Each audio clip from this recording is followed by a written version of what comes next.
Несподівана паралель Софія Ротару й Тарапунька.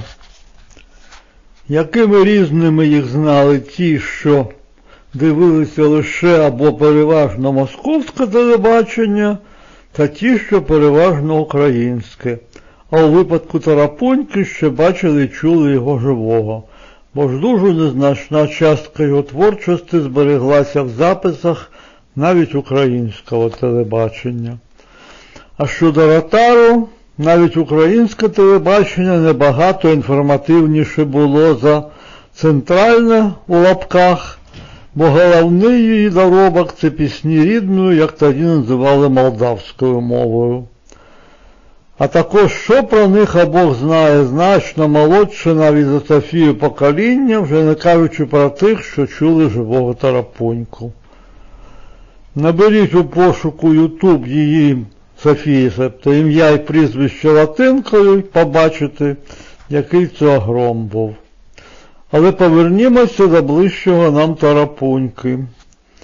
Із московських телезаписів у багатьох молодших за мене, тим більш за нього, склалося враження, що він у виступах розмовляв жахливим суржиком.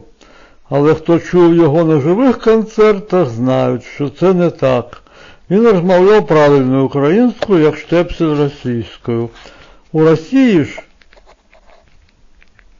мусив лише вдавати українську. Насправді ж говорити так, щоб язичні розуміли. І саме це, на превеликий жаль, і залишилося для нащадків. А Ютуб ще тоді не було, то йому пощастило ще менш, ніж Софії. Може пам'ятаєте пісню мафіозів в мультфільмі про Врунгеля? Вони співають такою самою італійською, нібито мовою, як Тарапунька для не наших говорив українською в лапках. Наведу один приклад, який добре пам'ятаю дослівно в обох версіях. Якщо пам'ятаєте діалог про дружин, що в Штепселі нібито заклопотана домогосподарством, а в Тарапуньки велика начальниця. На живому концерті Тарапунька говорив: «Вони то скажуть, ти їхніх чоловіків спитай». А на московицькому телебаченні: «Вони то скажуть, ти їхніх мужей спроси».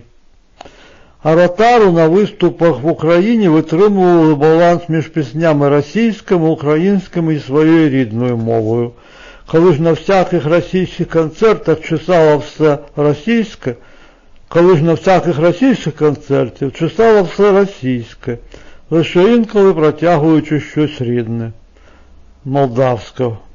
Нещодавно побачив коментар я: «Софія – це совок».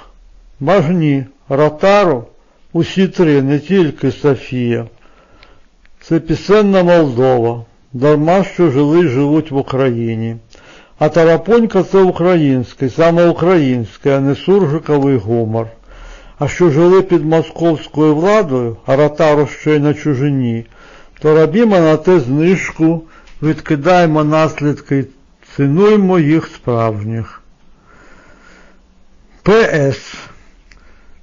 Щодо Ротару, окрема мова про тих, хто у незалежній Україні сидить по вуха, або донедавна сиділи, в руському мірі.